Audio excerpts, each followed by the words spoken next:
Tentang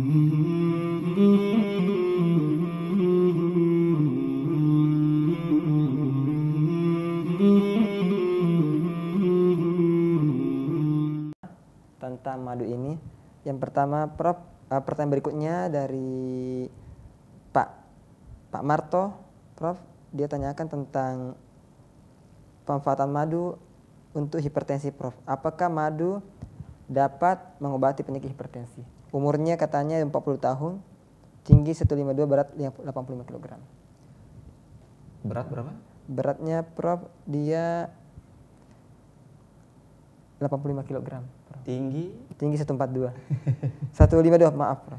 Iya, wah ini kan gemuk sekali ya. Gemuk sekali, Prof. Seharusnya Pak Marto namanya. Pak Marto ya. Pak Marto ini kan harusnya memang paham bahwa hipertensi itu sangat terkait dengan kegemukan ya. Artinya kalau Pak Marto ingin supaya hipertensinya sembuh, jangan selalu berpikir obat ya. Coba turunkan berat badannya. Kalau dari informasi dengan tadi bahwa tinggi badan 152, berat badan 80 atau 80 sekian, itu artinya memang udah sangat berat ya, sangat gemuk. Nah, coba turunkan 5% dulu dari 80 berapa tadi? 85, Prof. 85 ya. Jadi kalau 5% saja kan itu berarti turun 4 sampai 5 kilo. Kemudian lanjutkan lagi turun sampai 10%, jadi tambah 5 kilo sehingga jadi 8 atau 9 kilo. Nah, kalau sudah penelitian mengatakan bahwa kalau sudah turun di bawah sampai dengan 10%, umumnya pasien hipertensi sudah akan normal ya. Sehingga tidak perlu lagi minum obat ya. Nah, adapun madu ini tidak bisa dianggap bahwa hanya kalau dengan madu insya Allah akan sembuh semuanya ya, tidak begitu ya.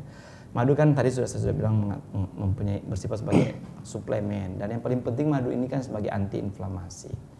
Nah, kan proses penyakit dalam tubuh kita ini kan umumnya adalah proses inflamasi yang terjadi. Ya, karena ada radikal bebas ya, karena setiap kita stres atau makan berlebihan atau dapat hal-hal yang membebani tubuh kita, itu kan akan terjadi suatu proses inflamasi ya. Nah, madu ini bisa menekan, tapi kalau inflamasinya terlalu banyak, berat, tentu tidak juga bisa kita berharap. Dan jadi yang paling bagus itu Pak Marto ini ya. Pak Marto ini coba turunkan berat badan, hubungi dokter ahli gizi atau para petugas gizi untuk mengatur bagaimana diet yang tepat untuk menurunkan berat badan, kemudian secara perlahan-lahan dan setiap hari juga mengkonsumsi madu secara teratur ya. Plus dengan obat-obat alami lainnya yang bisa menurunkan berat badan atau menurunkan tekanan darah tadi. Saya kira itu. Makasih, Prof. Jadi kepada Pak Marto mudah bisa dilaksanakan advice dari dokter Prof kita ya. Ya. Berikutnya Prof dari Mariani di Tanah Harapan, Sulawesi Selatan, Bulukumba. Assalamualaikum warahmatullahi wabarakatuh. Waalaikumsalam warahmatullahi wabarakatuh kepada Bu Mariani. Tadi Prof memaparkan bahwa suplemen dapat menyembuhkan berbagai penyakit. Nah, apakah suplemen berupa madu ini aman untuk dikonsumsi dalam waktu jangka panjang, Prof, katanya? Ya, memang inilah salah satu kelebihan madu ya, karena dia adalah suatu produk yang alami ya, tidak mengandung unsur-unsur tambahan apapun, sehingga dianggap saja seperti makanan ya. Dan kita memang sangat dianjurkan, Rasulullah juga kan menganjurkan kita untuk minum madu setiap saat, setiap hari ya. Jadi madu itu jangan sampai tidak ada di rumah kita, dia harus tersedia dan menjadi konsumsi kita sehari-hari ya. Ya mungkin cukup 2 kali sehari ya, pas bangun tidur ya, kemudian mau tidur ya, itu kita minum 1 sendok pun cukup ya, ditaruh di air hangat atau air yang ya jangan lewat dari 40 derajat Celcius, kemudian atau air dengan suhu tubuh ya, suam-suam kuku, kemudian kita jadikan sebagai suplemen harian seterusnya ya, karena kita mengkonsumsi madu ini tanpa melihat, karena jangan kita kaitkan dengan ya, tentu tidak seperti dengan suplemen lainnya, karena ini adalah suatu hal yang produk yang alami ya, seperti itu. Ya, Prof. Pertanyaan berikutnya Prof dari Pak Sunarto di Pacitan. Iya. Di Jawa Tengah kali ya, kayak Jawa ya. Assalamualaikum warahmatullahi wabarakatuh. Waalaikumsalam kepada Pak Sunarto di Pacitan. Sunarto ya. Apa madu bisa mengobati penyakit kurang darah dan apa campurannya? katanya Prof. Iya, kurang darah itu kita kan sering sebut dengan anemia, Anemia ya. Prof ya. Pada ibu hamil, pada anak sekolah yang paling banyak ya, pada anak remaja ya. Nah, atau orang-orang yang bekerja berat ya. Nah, kurang darah ini kalau itu benar ya, kurang darah yang sama dengan anemia ya. Iya Prof. Itu sebenarnya madu harus dicampur dengan namanya bipolen ya. Karena kita tahu bahwa dalam lebah itu kan ada beberapa produknya selain madu. Ada namanya propolis, bipolen, ada bibred ya, ada royal jelly ya, ada bifenom ya, semua produk dan beberapa yang lain lagi. Nah, memang untuk kurang darah atau anemia tadi paling bagus kita berikan selain madu yaitu bipolen karena memang kandungan zat besinya sangat tinggi dan memang sangat baik untuk digunakan pada penderita-penderita yang kurang darah tadi. Ya, makasih Prof. Berikutnya Prof, pertanyaan dari Pak Suhartono di Makassar. Assalamualaikum. Waalaikumsalam. Kepada Pak Suhartono. Bisakah madu diminum bersama obat lain seperti habatus sauda? Dan ada juga pertanyaan Prof dari yang lain, apakah madu bisa dicampur dengan telur ayam kampung atau dicampur dengan propolis? Jadi mungkin sekarang Prof bisa jawab. Oh ya. Nah, jadi sebenarnya seperti yang saya katakan tadi kan madu itu harus jadi konsumsi harian kita ya. Nah, kalau sekarang misalnya bagaimana apa bisa dicampur dengan habatus sauda ya. Memang ada yang sepertinya ada produk madu plus ya habatus sauda. Ada memang. Begitu Prof. Sudah dalam bentuk campuran itu no problem ya. Silahkan ya. Ada juga madu yang plus propolis ada juga ya. Jadi para produsen ini mencampur-campur seperti itu. Tentu setiap campuran itu ditujukan kepada penyakit tertentu ya. Misalnya seperti propolis. Propolis itu kan mempunyai antibiotik dan antiinflamasi yang lebih tinggi dibanding madu. Jadi bagi penderita-penderita infeksi yang berat atau penderita yang sangat berat penyakitnya itu memang madu tidak cukup hanya madu saja. Harus dicampur dengan propolis, bahkan pada kondisi tertentu dicampur dengan royal jelly, dengan bibred dan bipolen ya. Ini dicampur merata, makanya sekarang ada produk madu namanya madu, saya lupa persisnya ya. Nah, itu campuran antara 5 unsur ini. Madu yang memang 80% adalah madu. Madu Prof ya. Tapi ada kandungan 2% misalnya royal jelly, 5% propolis, 2% bipolen ya. Sehingga total dia jadi 100%. Prof, ya. ya. Dan ini memang menjadi produk unggulan yang memang bisa kita pakai pada penderita penyakit-penyakit tertentu. Kemudian untuk telur ayamnya, saya kira secara tradisional kita memang sudah mendengar itu sejak dulu ya. Ya begitu Prof ya, campur telur ayam. Telur ayam, dan itu kalau sudah menjadi apa namanya di masyarakat ya. Iya Prof ya. Bahwa kalau orang lemah-lemah itu minum itu ya. Ya begitu Prof. Insya Allah. Ya begitu Prof. Pertanyaan berikutnya Prof dari Ibu Linda Riani di Muralabu, Sumatera Barat. Assalamualaikum Prof. Waalaikumsalam warahmatullahi wabarakatuh. Apakah benar ada madu untuk kesuburan suami istri? Ya, sebenarnya pasti madu udah jelas ya, memberi manfaat. Tapi yang banyak dipakai orang itu adalah royal jelly. Royal jelly Prof ya? Ya, untuk kesuburan ya. Plus tentu dengan berbagai obat-obat tumbuhan lain ya, tanaman-tanaman herbal lainnya. Mereka ramu jadi satu sehingga ini dianggap sebagai obat kesuburan. Ya. Tapi yang jelas biasanya media yang dipakai adalah madu, ya, baru dicampur dengan berbagai komponen yang lain, termasuk komponen tadi ya, royal jelly. Iya. Ya, ya, makasih Prof. Berikutnya Prof dari Abu Afif di Sulawesi Tengah. Ya. Assalamualaikum warahmatullahi wabarakatuh Prof. Waalaikumsalam kepada warahmatullahi wabarakatuh. Abu Afif. Abu Afif. Bagaimana cara memberikan madu pada bayi? Bolehkah dicampur dengan susu formula Prof? Ya, saya malah memang menganjurkan, memang ada larangan ya, pernah ada larangan dari Badan Internasional ya tentang pemberian madu pada bayi di bawah 1 tahun, ya. Tapi itu sudah di counter oleh peneliti lainnya karena memang ada salah satu bakteri yang sangat mematikan, ya, Prof. Clostridium namanya kalau tidak salah. Itu ditemukan pada madu ya. Ya, dan ini tapi kan kasusnya ini pernah terjadi tapi 1 kali Oh begitu. Dan itu pada bayi di bawah 1 tahun, dan kemudian dikatakan memang bayi ini kan sudah, karena dia sudah merangkak ke sana kemari kan, Clostridium ini bisa saja dikonsumsi oleh bayi bukan dari madu tapi dari tempat lain. Tapi pada saat itu peneliti menyalahkan madu itu, sehingga akhirnya di ban ya, maksudnya dilarang madu di bawah umur 1 tahun. Tapi para peneliti lain tetap tidak mau memperhatikan itu, sehingga madu dikatakan tetap aman di bawah umur 1 tahun. Dan saya pikir karena sering orang tua itu membuat susu formula mencampurnya dengan gula putih. Ya Prof ya. Nah, sedangkan kita tahu gula putih itu kan sekarang ini tidak baik buat kesehatan anak ya. Bahkan ada yang mengatakan itu toksik ya. Nah, jadi sangat tepat kalau diganti tadi pemanis dengan pemberian rasa pada susu formula itu dengan pemberian madu. Jadi menggantikan gula tadi dan menambah juga khasiat daripada susu formula tersebut. Oh begitu Prof. Iya. Ada saya kira beberapa produk susu formula kan terus ada susunya. Ada madu gitu ya. Madu ya Prof. Plus madu ya. Saya kira itu sangat baik. Kenapa tidak ada salahnya kalau kita mau bikin susu formula campur madu di dalamnya. Bagaimana dengan orang dewasa Prof kalau bikin teh, kopi atau susu?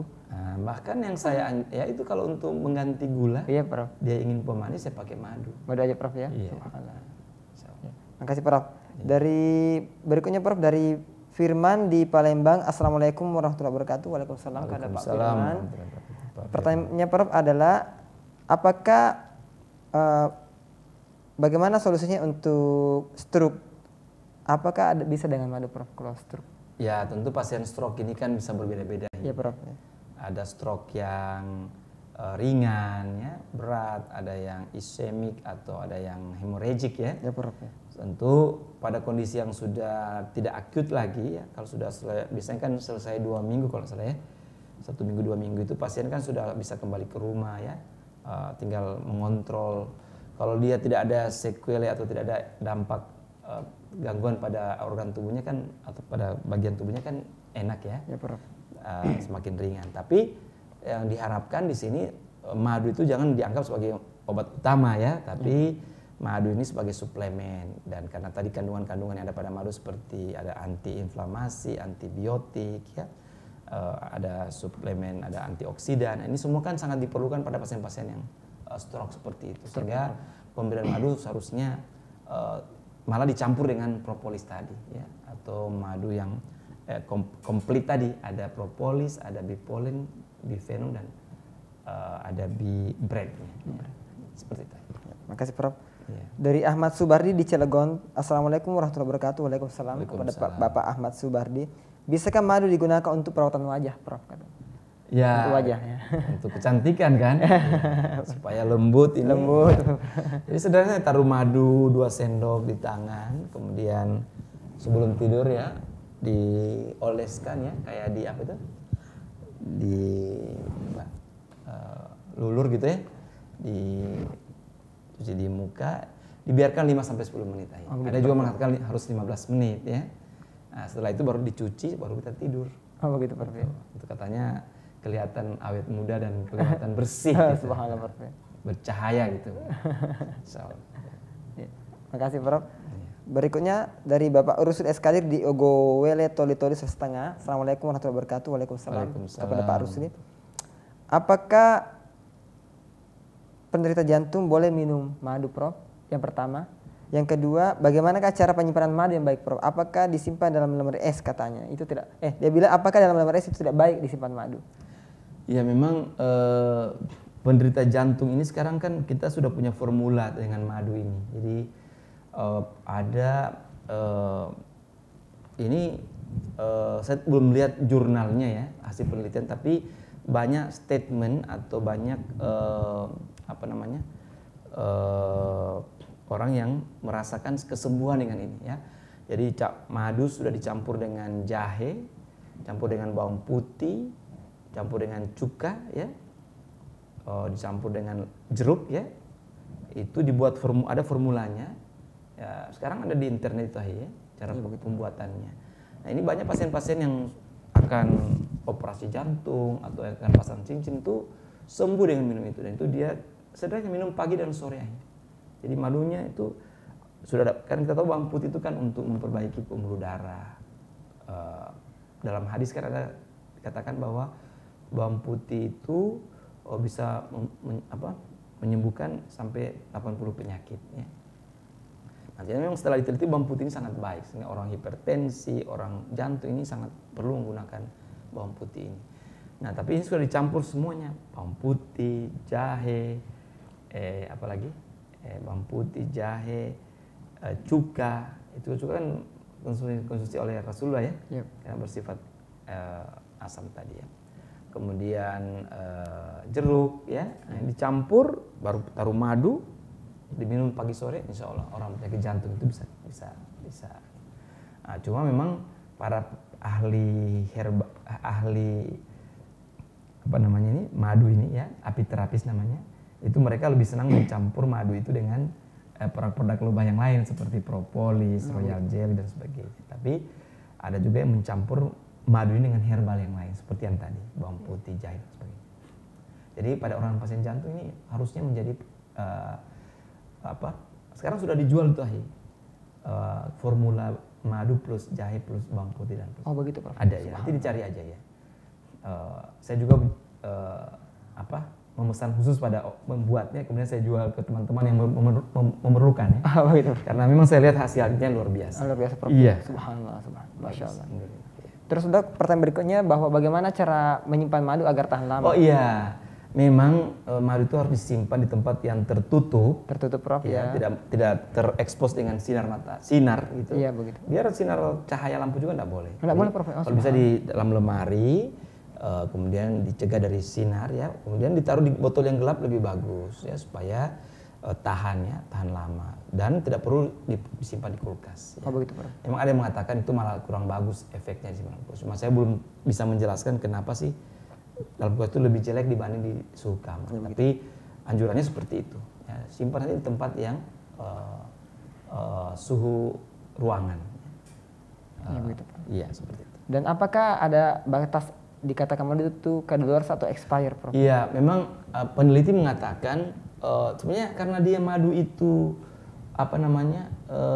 punya ikatan enzim dan sebagainya, itu mereka dan asal dijaga di tempat yang tadi tertutup, disimpan di lemari, itu bertahun-tahun tidak ada masalah. Oh subhanallah Prof. Iya, memang semakin kita expose dengan cahaya, ya, apalagi kena sinar matahari apalagi ya, nah ini semakin ada namanya kandungan DHF-nya ya. DHF Prof. Saya tidak terlalu paham betul itu, tapi ada kandungan itu kita bisa periksa nanti dalam laboratorium itu, kalau dia meningkat itu artinya kualitas madu itu sudah tidak kurang bagus ya. Nah, makanya kalau penjual madu di toko-toko itu memang mereka harusnya simpan di tempat-tempat yang agak gelap dan harus tidak terekspos dengan sinar matahari, dengan cahaya maksud saya. Ini Prof, banyak pertanyaan hubungannya diabetes mellitus dengan madu. Jadi kami mungkin perlu bahas kembali. Salah satunya dari Bapak Budi Hartono di Cirebon, Jabar. Assalamualaikum Prof. Waalaikumsalam. Apakah madu baik dikonsumsi setiap hari oleh penderita diabetes dan apakah nggak ada efek sampingnya? Jadi banyak pertanyaan sekali Prof tentang ini. Jadi memang kemarin penelitian kita pada pasien-pasien diabetes ya. Ya Prof. Kemudian kita kalau di penelitian dalam binatang itu sudah oke. Oke Prof ya. Sudah tidak dipertanyakan. Nah, sudah beberapa penelitian di binatang percobaan yang binatangnya dikasih menderita diabetes kemudian dikasih madu, itu ternyata memberikan pengaruh yang sangat positif ya pada pasien-pasien ya. Pada rat binatang percobaan itu, pada tikus percobaan. Nah, di manusia ini sudah ada 2-3 jurnal juga mengangkat tentang ini ya. Memang masih ada kontroversi, tapi 2 jurnal terakhir ini lebih menekankan ya terjadi perubahan fungsi pankreas yang lebih bagus ya. Mungkin dari sisi jangka waktu penggunaannya harus cukup lama ya. Dan pasien ini tentu harus memang betul-betul tetap menjaga juga komposisi makanannya. Jadi tidak berarti saya minum madu, saya tidak peduli dengan diet dan tidak perlu obat dokter. Tidak seperti itu ya. Tetap dokter diminum, tapi tentu kita berharap kan, karena pada pasien-pasien diabetes ya, pada umumnya pasien diabetes itu semakin lama obatnya semakin banyak. Karena dengan obat yang sedikit itu tidak mempan sehingga dia harus menambah dosis atau menambah jumlah obat yang lain. Nah, dia diharapkan dengan madu dengan penggunaan madu ini dosisnya itu tetap dipertahankan dan pasien tidak perlu menambah obat lagi. Dan karena belum ada penelitian jangka panjang pada penderita diabetes, ke depan ini di Malaysia sekarang lagi ada penelitian dengan 2.000 sampel, 2.000 penderita diabetes. Ini mudah-mudahan dengan penelitian yang ada ini nanti bisa diperjelas lagi hasilnya bahwa mungkin setelah pemakaian 1-2 tahun madu dengan plus obat dokter ini mungkin pasien sudah cukup hanya menggunakan madu saja, tidak perlu obat dokter. Tapi ini masih dalam proses penelitian dan belum dipublikasi juga hasilnya karena belum selesai penelitian. Jadi saya kira ke depan kita akan mendapatkan informasi-informasi yang lebih baik tentang pemanfaatan madu pada pasien-pasien diabetes ini. Terima kasih Prof. Berikutnya Prof, dari Moralabu, Sumatera Barat, tidak disebutkan nama yang bertanya Prof. Madu apakah bisa mencerdaskan otak anak Prof? Ya, kalau kita lihat kan kalau kecerdasan itu kan sangat terkait dengan banyak faktor ya. Iya Prof. Ya, apalagi kalau kapan dalam kondisi ibu lagi hamil ya, bagaimana otak anak itu dibentuk ya, karena pembentukan otak itu kan sejak dalam kandungan, seterusnya pada saat anak berusia 2 tahun menjadi 70%, otak anak 2 tahun itu 70% otak orang dewasa, kemudian 5 tahun 90% otak dewasa, sehingga setelah 5 tahun itu peningkatannya tinggal 10% saja. Nah, pada kondisi pertumbuhan yang cepat ini kalau anak tidak mendapatkan gizi yang cukup, tentu bermasalah pembentukan otaknya. Tapi kalau konsumsi madu ini diberikan dengan baik di samping makanan-makanan yang lain, tentu kebutuhan gizi anak akan cukup sehingga pembentukan otak juga akan baik, terutama sejak ibu hamil ya. Nah kemudian tentu yang lainnya itu tinggal jadi tetap ada hubungannya, cuma tentu kita melihat dalam konteks yang lebih besar ya. Memang ada zat-zat tertentu yang bisa mencerdaskan seperti omega 3 ya, yang ada pada ikan. Mengapa ya minyak ikan menjadi lebih bagus pada anak-anak karena dia memberikan pengaruh positif pada pertumbuhan otak. Makanya omega 3 juga itu kan ada pada susu bayi, seperti ini. Tapi omega 3 itu ingat ada pada ASI ya. Jadi kalau ibu memberikan ASI yang cukup, insya Allah itu sudah akan membuat anak cerdas. Subhanallah Prof. Ya. Iya, tentu dengan rangsangan-rangsangan yang lain juga seperti. Karena anak yang cerdas itu bukan saja karena makannya, tapi juga karena kondisi lingkungan. Ya. Dia rangsangan-rangsangan sehingga otaknya bisa berfungsi dengan baik. Itu sangat positif untuk perkembangan otak. Ya, makasih Prof. Artinya bahwa kecerdasan anak itu banyak faktor yang mendukung Prof ya. Di Betul, samping makanan yang asupannya, suplemen berupa madu dan faktor luar lingkungan sekitarnya Prof. Ya. Makasih Prof. Berikutnya Prof dari Abdul Rauf di Luwu, Sulawesi Selatan. Sulawesi Tengah. Palopo. Selatan Prof. Assalamualaikum warahmatullahi wabarakatuh. Waalaikumsalam. Apakah madu bisa mengobati penyakit MAH Prof dan bagaimana caranya Prof? Ya, seperti yang saya katakan tadi, kalau MAH itu karena akibat infeksi ya, seperti tadi ya, gangguan misalnya katakanlah Helicobacter pylori tadi itu ya. Helicobacter. Iya. Sekarang kan madu itu punya antibiotik ya. Prof ya. Mungkin dicoba dengan madu, kalau madu misalnya sembuh itu berarti kadar antibiotik pada madu sudah cukup untuk mengobati MAH tersebut. Ya cukup diminum yang tadi itu 2-3 kali sehari. Kalau sebelum makan diminum, terutama setelah pada saat bangun pagi, ya tubuh belum mengkonsumsi apa-apa, diminum madu 2 sendok, taruh di air putih. Kemudian sebelum tidur atau mungkin bisa ditambah karena pada pasien-pasien yang akut ya misalnya dalam kondisi lagi sakit MAH. Tapi kalau yang hanya untuk pencegahan mungkin pagi malam sudah cukup. Nah ini coba dilihat. Kalau toh ya misalnya toh MAH-nya masih ada, berarti dosisnya bisa ditambah dengan propolis ya, karena propolis itu kan mengandung antibiotik yang lebih tinggi dibanding madu, sehingga ini produk lebah yang propolis ini bisa juga dimanfaatkan untuk pasien-pasien seperti itu. Gitu. Iya.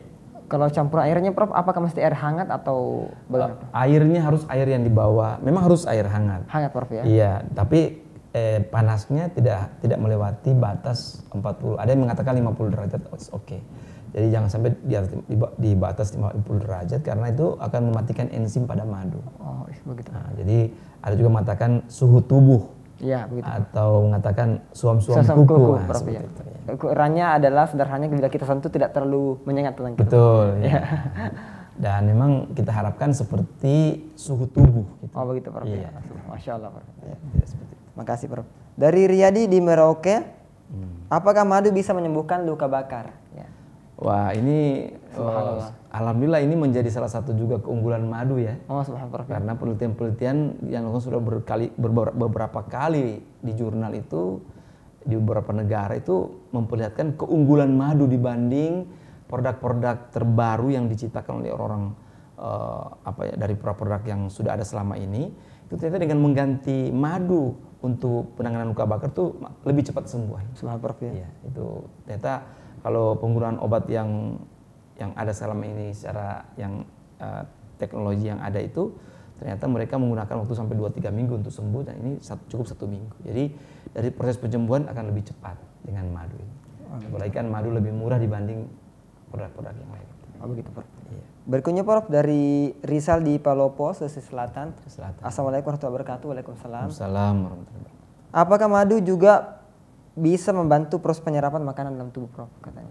Ya, sebenarnya bukan membantu proses penyerapan makanan itu apa dulu gangguannya. Ya, Prof, ya. Kalau dia karena infeksi kan kita berharap madu itu kan bersifat anti infeksi. Atau kalau dia ada inflamasi peradangan pada saluran pencernaan itu, maka kita kan bisa mengatakan madu bisa bermanfaat sebagai anti inflamasi ya. Nah, tentu apalagi penyerapan madu itu kan sangat bagus ya, sehingga ini akan sangat bagus.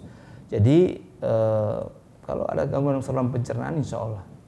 Makanya Rasulullah kan dalam satu hadis yang mengatakan pada sahabat yang sakit perut, ya itu minum madu ya. Dan itu jangan berpikir minum madu sekali langsung sembuh, tapi harus berkali-kali. Iya, itu, Prof. Berikutnya, Prof, dari hamba Allah di Kalimantan Timur. Assalamualaikum warahmatullahi wabarakatuh. Waalaikumsalam. Apakah beda madu dan propolis, Prof? Dan ditanya ulang, apakah bagus kalau dicampur madu dan propolis? Ya, memang madu ini kan produk lebah yang terbanyak ya, Prof, pada ya. madu ini. Iya, Prof. Dan